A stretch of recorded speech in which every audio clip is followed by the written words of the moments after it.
Welcome to Farming Fridays, our last week of our 6-week curriculum to week 6, Economies of Scale.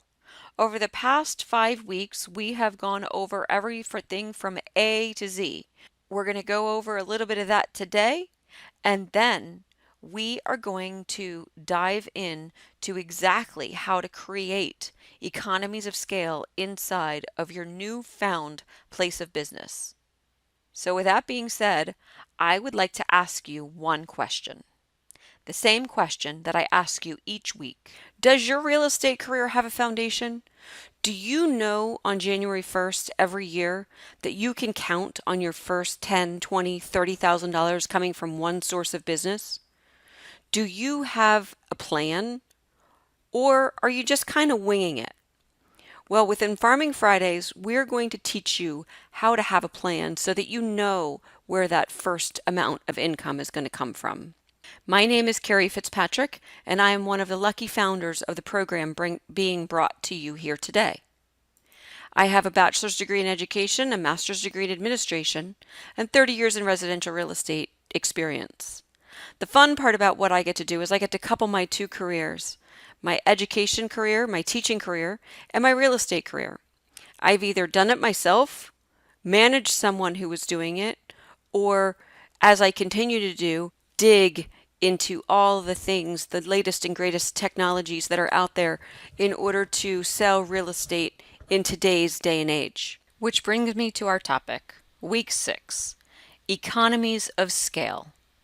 Once you master all of the things that we've talked about, spending dimes to make dollars, you'll want to duplicate the process. But before I go into that, I want to take a look back over the past 5 weeks and show you and talk to you exactly about what we've said and why it was so important to the process. Why was it so important that we took all this time to go over these things, and why do I continually remind you of them each week?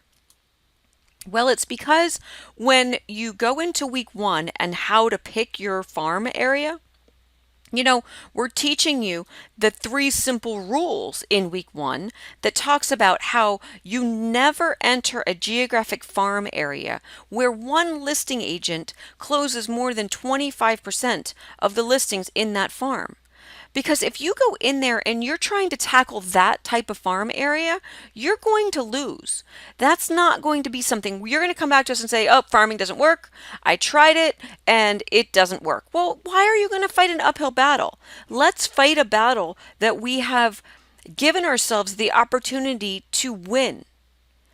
The second rule that we taught you in week 1 was never project more than 10% capture of the listing side commission during your first year of your farm. Now, are you going to get some buyer side, they're going to sell one with you and they're going to buy with you, and so you're going to capture more than that? Absolutely. Are you going to get some sign calls where you're going to get that and you're going to be able to capture that? Absolutely. Those things are going to happen, but we don't want to count on, and are you going to maybe get more than 10% because you did a really great job? That's a possibility as well.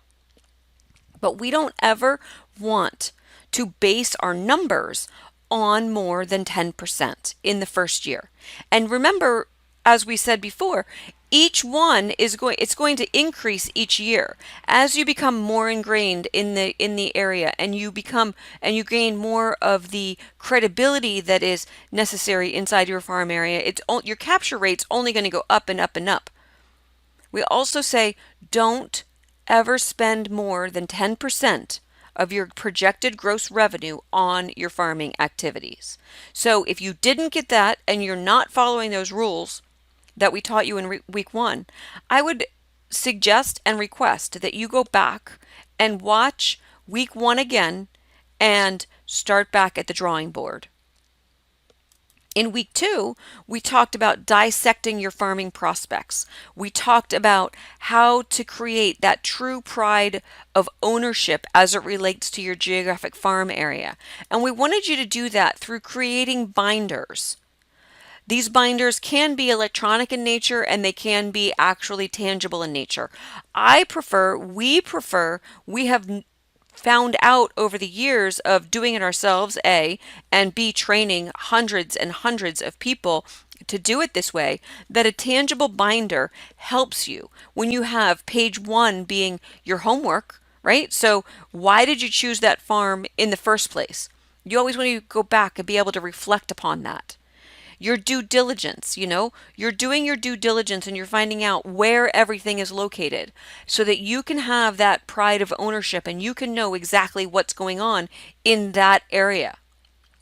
We also want you to know who's in list pendants, who are the seasoned expireds, who are the year-to-date expireds, the ones that maybe aren't so seasoned, maybe they're just expiring. We want you to keep up on this. Remember, this is your place of business. So, you go into the store, you go into Target, you go into Walmart, you go into Home Depot. They're always doing inventory, right? So we want you to always be doing that inventory.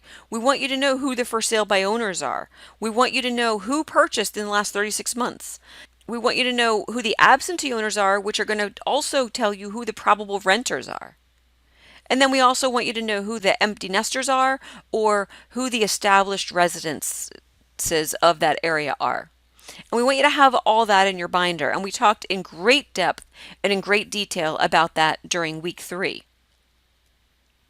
Then we talked about in week 4 all the different things that you can do to create your social network of families, so that you can base their common home, they have this common interest of home ownership. They have this common interest of a neighborhood. They have shared interests and personal similarities. Pretty much chances are pretty good that if you're in a neighborhood that's big in kids, they have a lot of kids in the neighborhood, that there's going to be a lot of people that, play in the soccer league, or they have kids in football, they have kids, they're doing activities with their children. So you're going to start to build your culture or build a neighborhood culture using annual events. And we talked about blueprinting it, right? What's the objective of a blueprint in your farm area? The objective is that you apply forethought within your budget to achieve a maximum exposure and credibility within your target audience. Who are the target audience? The homeowners in your geographic farm. So we had you make a 24-time contact schedule so that you could contact these people 24 times over the next 12 months. And we want you to do that while investing less than 10% of your projected income. It's super important that you have that plan in place. Now, the thing is that plans can be altered as you find things are moving in a different direction. But we want you to make a plan, and then you can adjust accordingly. Starting something and not having a plan, you might as well, they always say that a goal without a plan is just a wish. So let's make that plan. Let's make a goal and not a wish. I wish that I could sell 5 to 6 homes in my farm area in that first year. Let's make an actual plan so that we have goals. We talked about what you can do 2 times each month. Can you do the higher cost door hangers, postcards, letters, newsletters, your giveaways or your reports?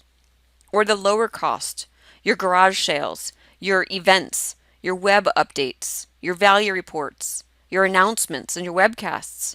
Or the no cost, which is email, social media, door knocking, telephone calls, surveys, collecting that data.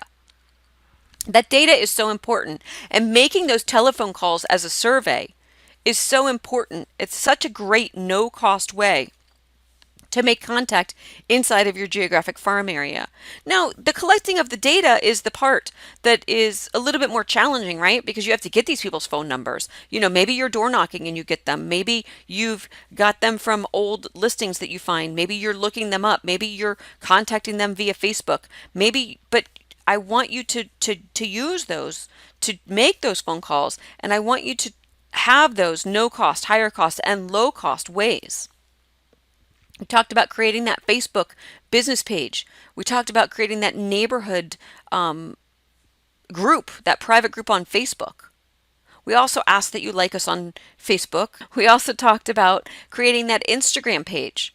where you're constantly marketing things that are going on in the neighborhood. You're constantly taking pictures of things. You're constantly giving tips and tricks and things that can be done. You're talking, congratulate people on their new roofs, congratulate people on new landscaping, tell somebody how nice their place looks.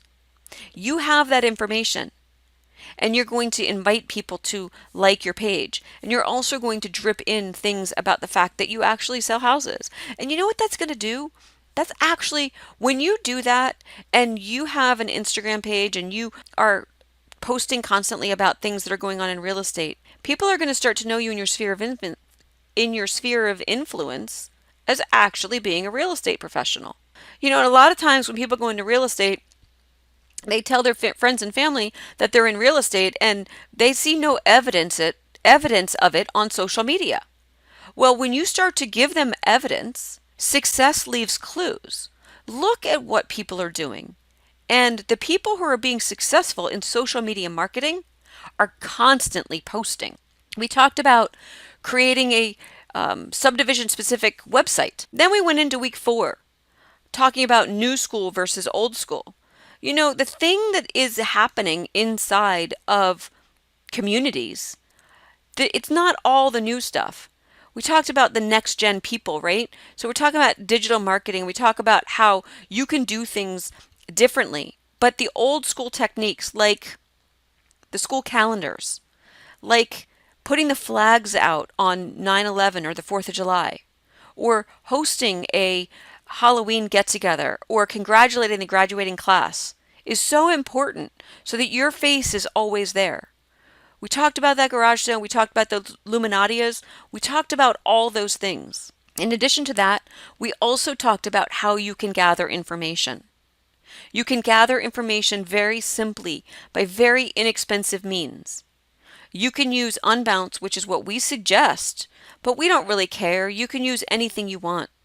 We gave you a few examples: Instant Page, Unbounce, GoDaddy, or you can simply do it on Facebook.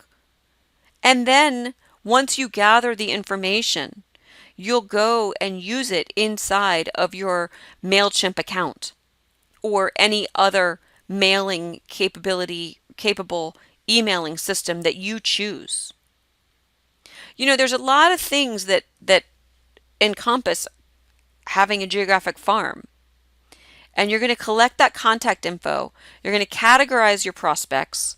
You're going to customize your messaging, communicate effectively, and connect socially online. And never before has it been so automated and so inexpensive to farm a geographic area. Your community is easier to manage than it ever has been before. Using Facebook and doing those inventory update calls and using the scripts that we've given you for the social media campaign that you're going to do, either on the phone or while door knocking.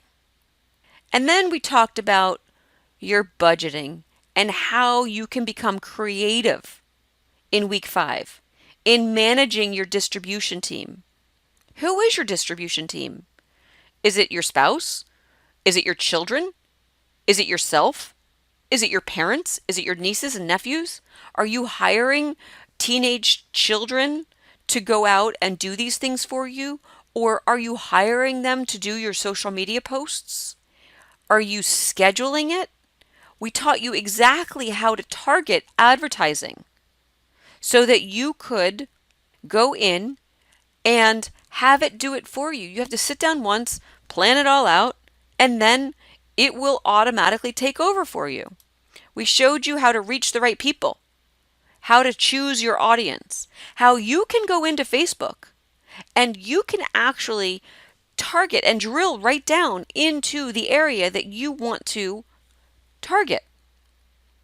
Now, we don't suggest that you do the 25-mile radius. That just happens to be the picture that I took. You know, if you went to week 5, that I taught you exactly how to drill down.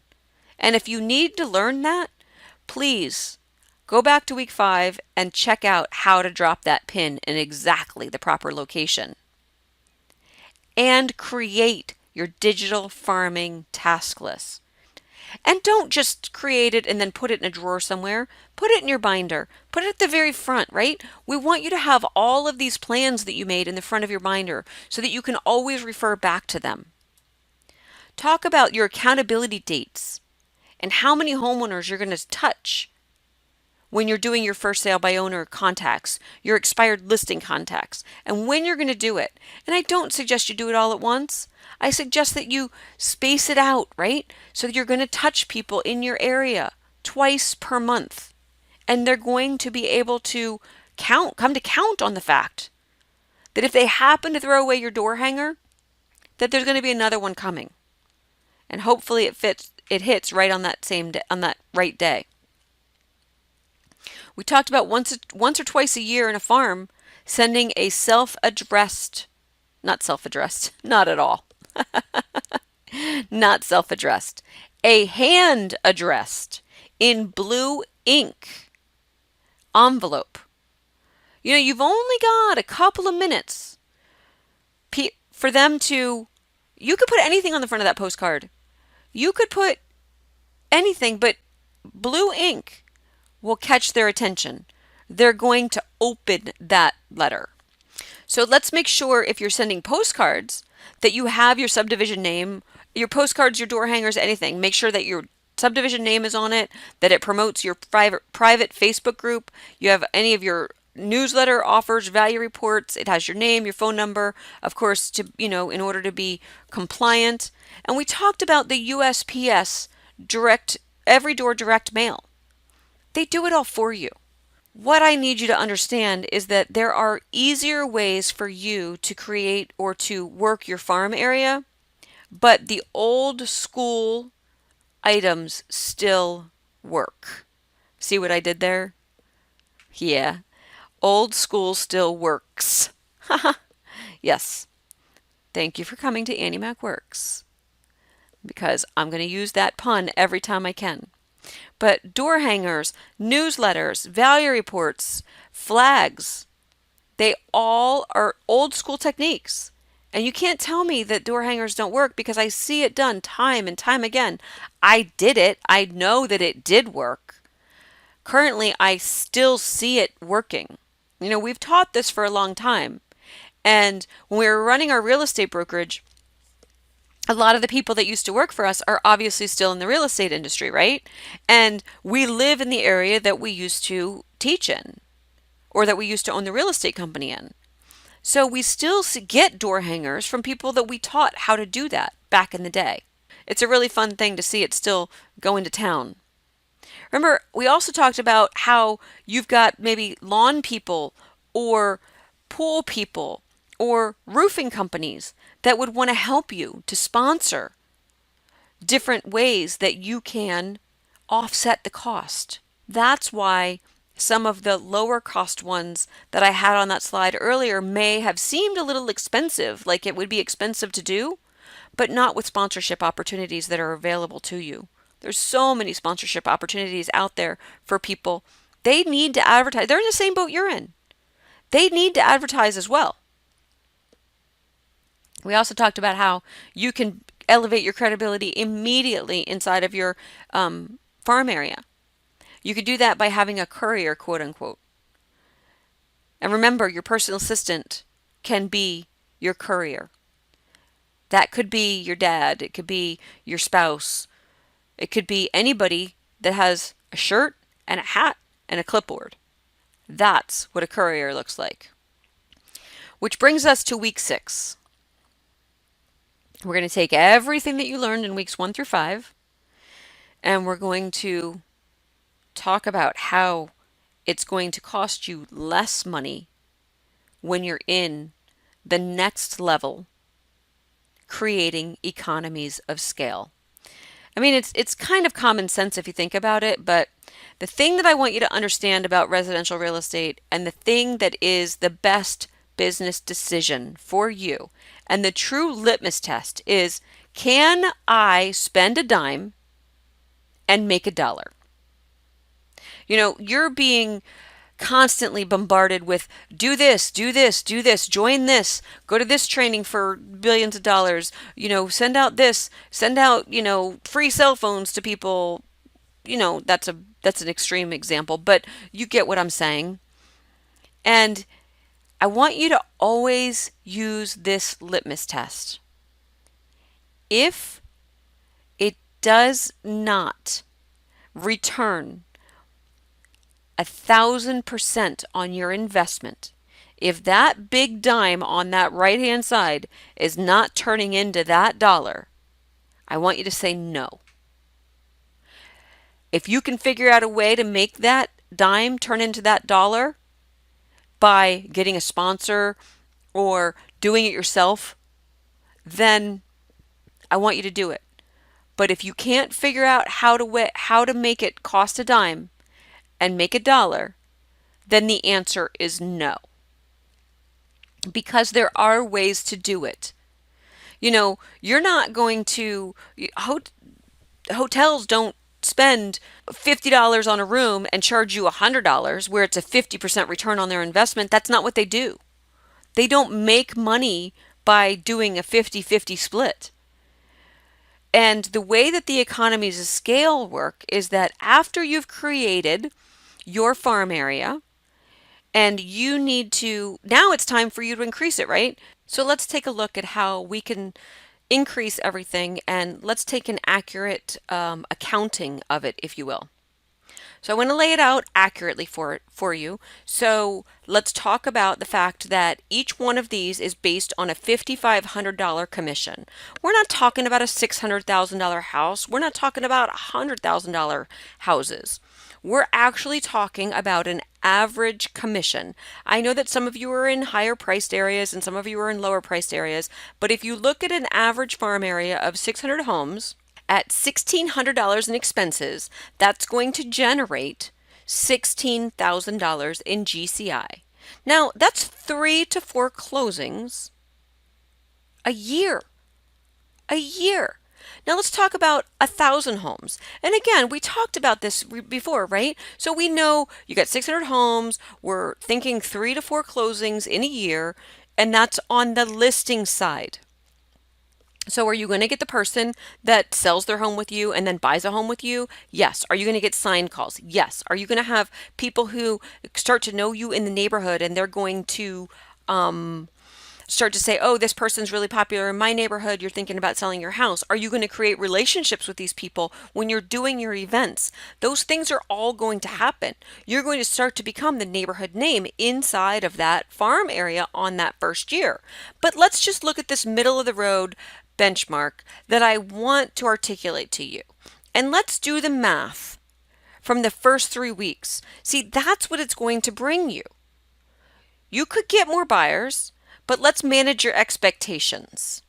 Let's manage those expectations so we don't overpromise and underdeliver.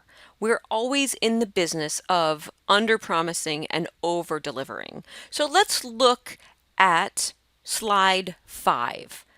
Not slide 5, row number 5. So you see that on the 5th line, that's 2,500 homes. So we're expanding from a 600 home farm area to a 2,500 homes, right? So we know that if you do the math from the first weeks, right, from the first 5 weeks, you know that we can create a budget for under $5,000 a year, and that would include several door hangers, maybe a couple of direct mail pieces, some Facebook advertising, some posting. You're going to do posting on your Instagram. You're going to do a couple of events. You're going to door knock. You're going to have some value reports. You're going to do all of those things. And we've got a 2,500 home farm area for under $5,000 in expenses. Spend a dime, make a dollar.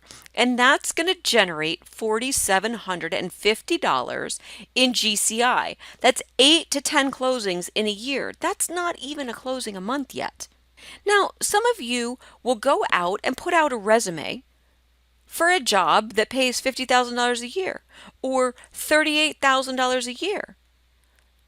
Well, if you have a job that you say you went out and you put out that resume for 38 a year or 50 a year, and you go and it's a 9 to 5 job. You have to work 40 hours a week. Well, I'm here telling you that you can make $50,000 a year for nowhere near 40 hours a week. But guess what?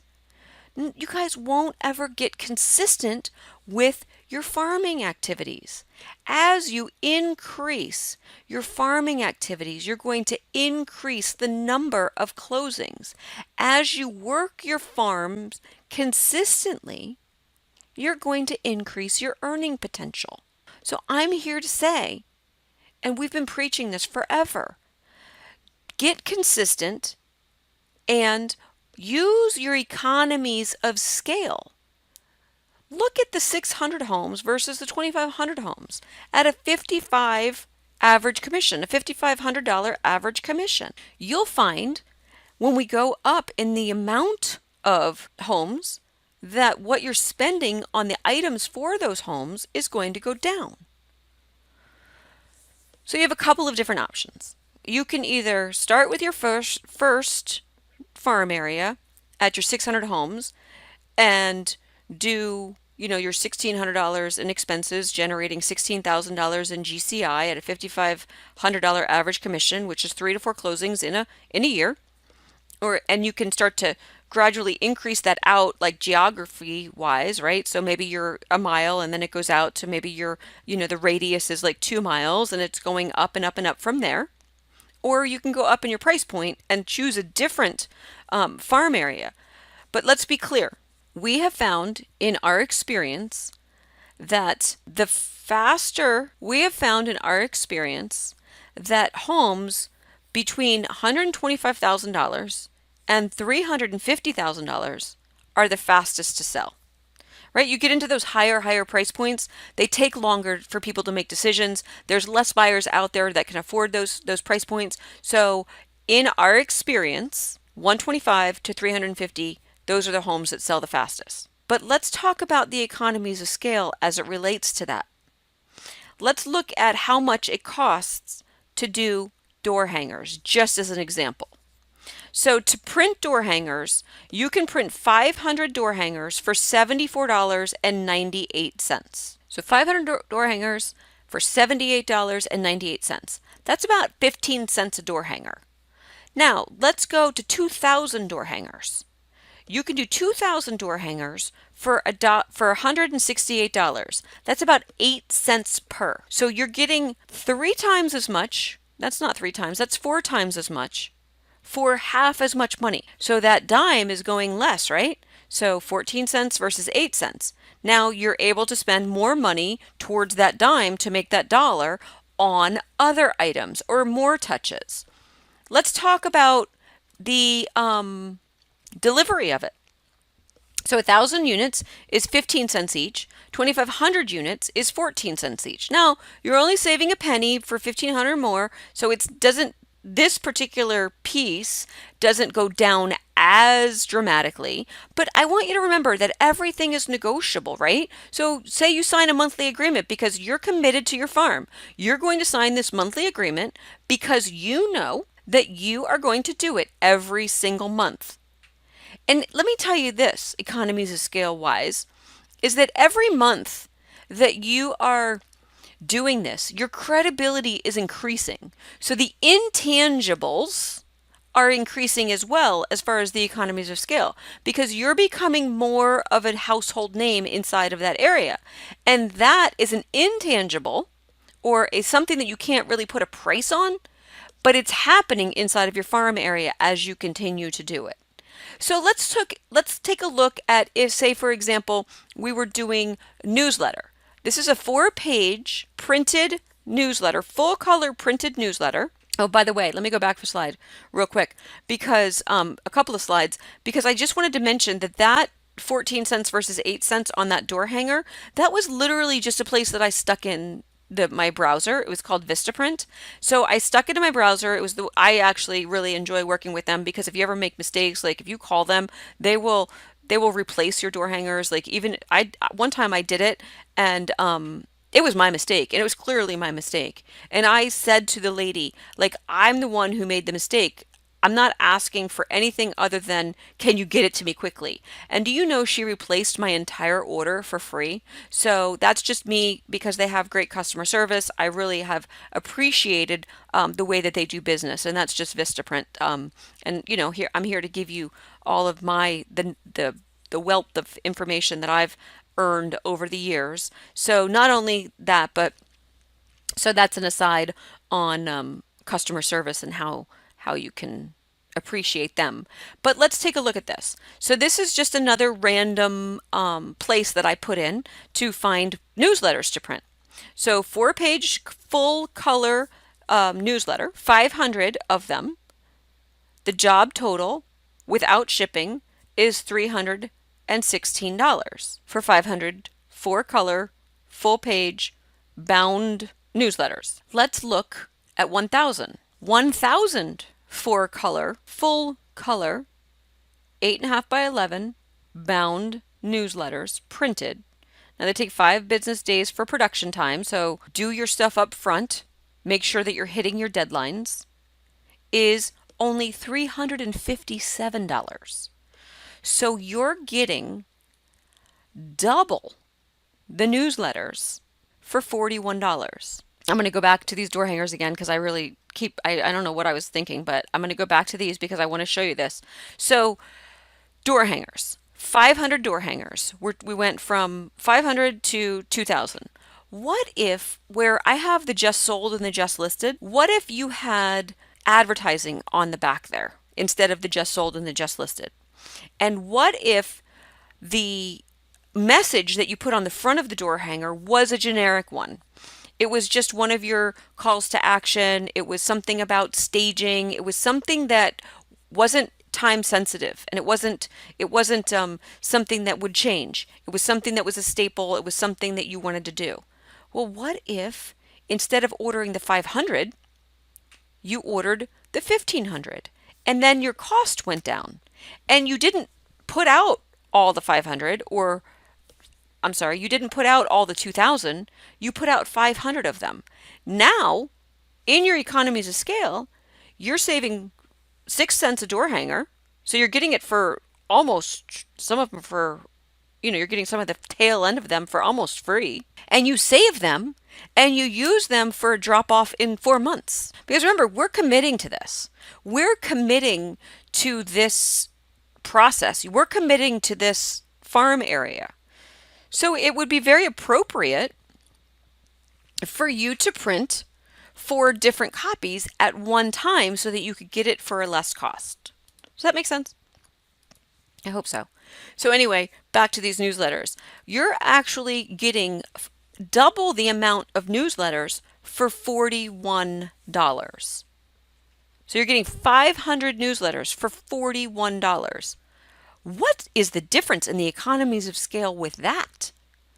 So the same thing holds true with all of your printing. So I just want you to understand that you have the ability to increase your footprint so that the cost per goes down, or you have the ability, if you're going to keep your same footprint, to pre-print things for the next mailing so that your cost goes down. So before we wrap up Farming Fridays, this 6 weeks of pure bliss, and I appreciate you guys coming here for all of them, I want to have you do something, and I don't want you to necessarily do it for me. If you want to send it to me, I would love for you to send it to me. But if you don't want to, on the right hand side of your screen, you're going to get a little pop-up, and in the email inviting you to this last class, you got a copy of a document. And that document has these questions on it, and we're going to go through all those questions, and I'm going to try to get you to fill it out more for you than for me. It really paints a clear picture if you do it all. There's coaching that goes on in this, right? So I want you to take a look and ask yourself this question.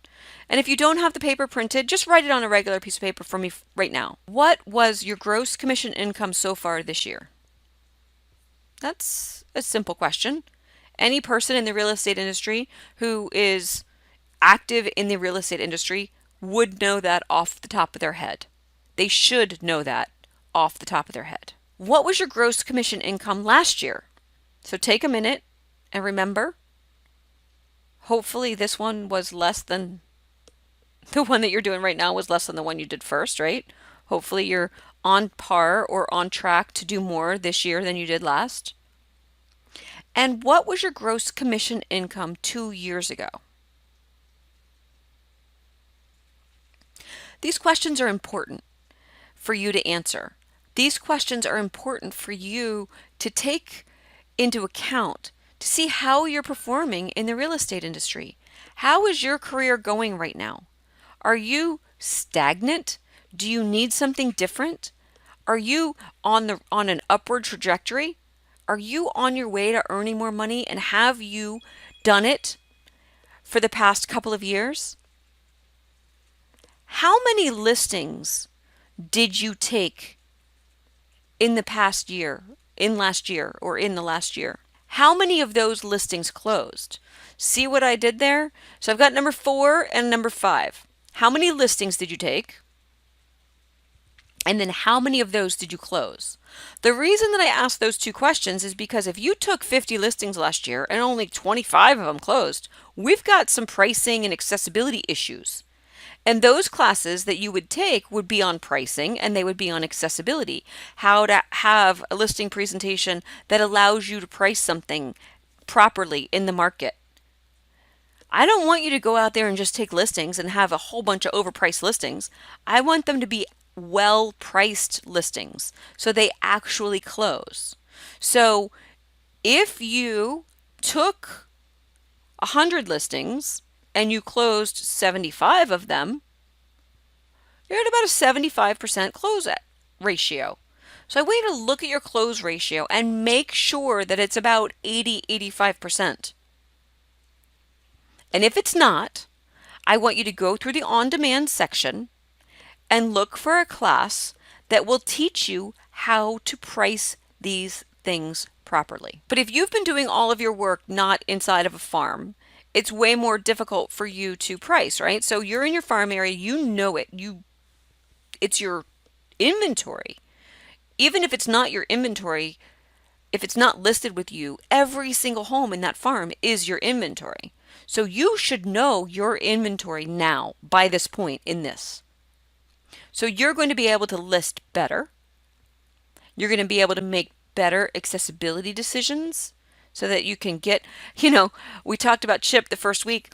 One of the big jokes that we used to tell Chip back when we were selling real estate, we used to tell him we would do all of the, we were partners, right? So we would do all of the CMA, we would do all the, everybody had their piece of the puzzle. Everybody had their part to play. Russ would do the initial phone call on the marketing stuff, and then, I would do all of the background information and doing all those things. And then Chip would actually go on the listing appointment. And we used to tell Chip before he would walk out the door, we'd be like, 225 with a lockbox. And every time Chip would come back, 225 with a lockbox. We would tell Russ 225 with a lockbox, and it would be 225, but it would be like, oh, they can't show it this time, they can't show it this time. He would always know exactly how to get that lockbox on that house. And we teach that in how to list. So take a look. If this ratio is bad, if this is not a good ratio, I want you to go and take a look for that class. How many buyers did you close? That's the next question I want you to answer. So are you getting sign inquiries? Are you getting a lot of them? Are you doing more buyers than you are listings? Where do you need to spend your time? What was your total number of closings last year? And what was your total volume? So from those questions, now you're going to get your average transaction price per closing. So what was that? You're going to see what kind of realtor you are, where you're most comfortable. You're going to be able to look at this and give yourself a grade on how you're doing inside of the real estate industry. The next question is, where did your listings come from last year? And how many were from each source? We do a class called Source of Business Charting because we never want your business to be around one source of business. We want you to have diverse sources of business so that you can get a few from each one. I don't want your farm to be the only thing that you have. I want you to have maybe expireds is the other thing that gives you passion. Most realtors in today's day and age, their sphere of influence, their friends and family is going to be their largest one. And I think that you need at least three.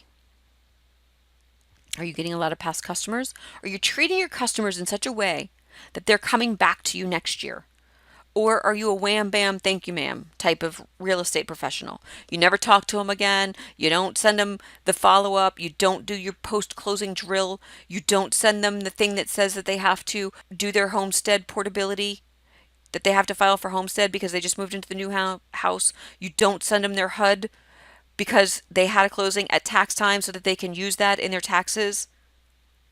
How many were from social media or other web-based inquiries? And what other sources of business did you get closings from? And let me know which one that is if you're going to send it to me. And if you're not going to send it to me, just really take a look at it and see where you're strong. Because sometimes you're just going about it blindly. And I want you to know if it's time for you to have a personal assistant. Which leads me to my next question. Do you have a personal assistant? And how much do you pay annually? Now, you know that whole spend a dime, make a dollar philosophy, right? So here we are, and we're saying spend a dime and make a dollar, and that's on marketing, guys. So if you have to spend a little bit more money because you have to hire a personal assistant, you're going to go backwards in income just a smidge when you do that. It's going to cost you a little bit more money at first, but it's well worth it in the end. We teach a class called 312% because did you know that a real estate professional with a personal assistant earns 312% more than a real estate professional without one? How much do you pay annually? And what are the top 3 things that your assistant does? Do they get you coffee? Is that one of them? Or do they run expireds every single morning and do all of your expired follow-ups? Or do they send letters to for sale by owners every single day? Or are they part-time? And what do they do for you? Do they do all of your post-closing so that you can get those past customer relationships going? Or do they just follow you around and become your buddy? I want you to make sure that if you have a personal assistant and if you're thinking about having one, that they do the correct tasks in order to create more money for you. Do you have one or more buyer's agents or subordinate associates? This is all to make you think, do I need one? Is it time for me to hire a buyer's agent so that when I get my listings and I get sign calls, I don't just ignore them and I can charge them 50% of the commission because I have a buyer's agent who's using my listings as their source of income? There's so many people in your office that would kill for the opportunity once you start to get these listings flowing to take your buyers out, to pre-qualify them, to go out with them. And this is so important, guys. And I think that a lot of real estate professionals get lost here. How much did you contribute to your personal wealth this year? 10% of everything I earn is mine to keep. And pay yourself first are mottos that I didn't always live by, but in my old age, I've learned that you must. Because I need to have enough money to retire. And I am in the self-employed industry. I don't have a 401k. I don't have a retirement plan from a city job or a county job. Whatever I earn and whatever I put away is mine. 10%. And my son just got his first job, and he's being a server at the Outback. And I am making him take even he's like $25 in tips last night. I'm like, well, $2.50 of it goes into your savings account. Because if you start small and you start young, it becomes habit. And one of the good things that I do is that once it's gone, I don't even look at it. So don't put it in a savings account, guys. Put it away from you. Put it somewhere else. Put it in a different account, a different bank, so that you transfer it out so it's harder to get your hands on it. Do you have a pension plan for yourself? Do you have college savings for your children? Do you have any real estate investments? What did you contribute to your personal wealth this year? These are all things that you need to think about. These are all things that if you don't do, you're going to be in trouble when it comes time for you to think that you're going to be able to retire. And this is also really important. What do you enjoy most in your business life? What do you consider your highest and best use in residential real estate? See, all of these things kind of go together because if you determine that you need a personal assistant and you hire that personal assistant, or you have one, and you're having your personal assistant do the things that you consider your highest and best use, what do you think? Like, do you think that that's what they should be doing?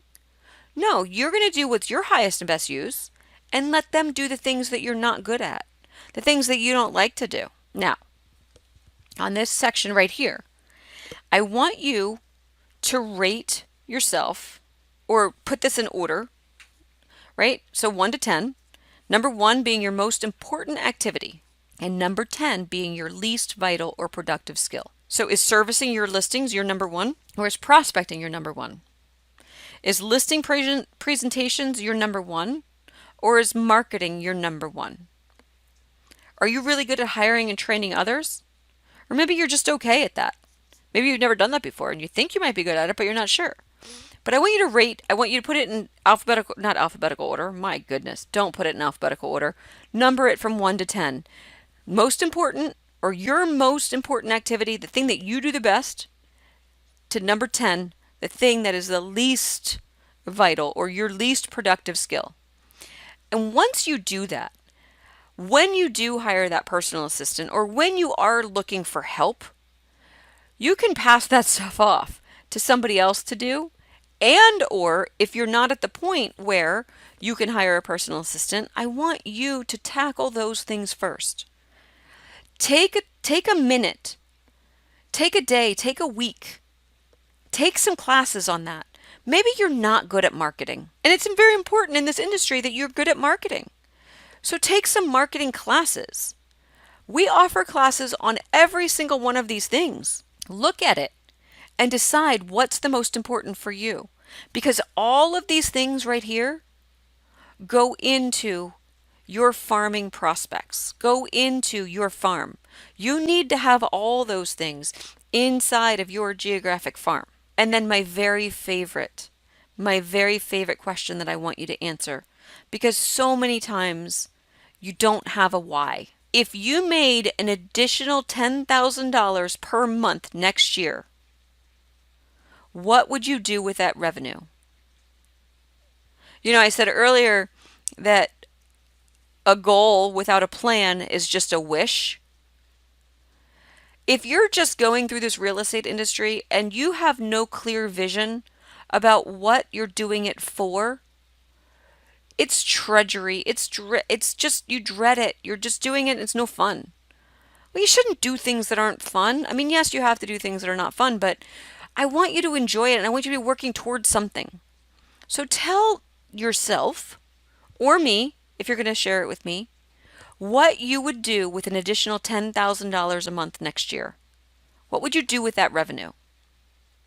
Because if you follow all of the things that you were taught over the past 6 weeks in Farming Fridays, and you build that foundation for your real estate career, that number, that figure, that $10,000 is not only probable, but it is likely that you can increase your income by that much by this time next year. I hope you enjoyed this 6-week session of Farming Fridays. And please remember that this whole curriculum is available on demand for you to go back and rewatch. Remember to thank the loan officer that invited you here. And I would like to dedicate this whole training class to my friend, my business partner, Chip Isabella, who is no longer with us and helped me to build it and bring it to you here today. Thanks and have a great day.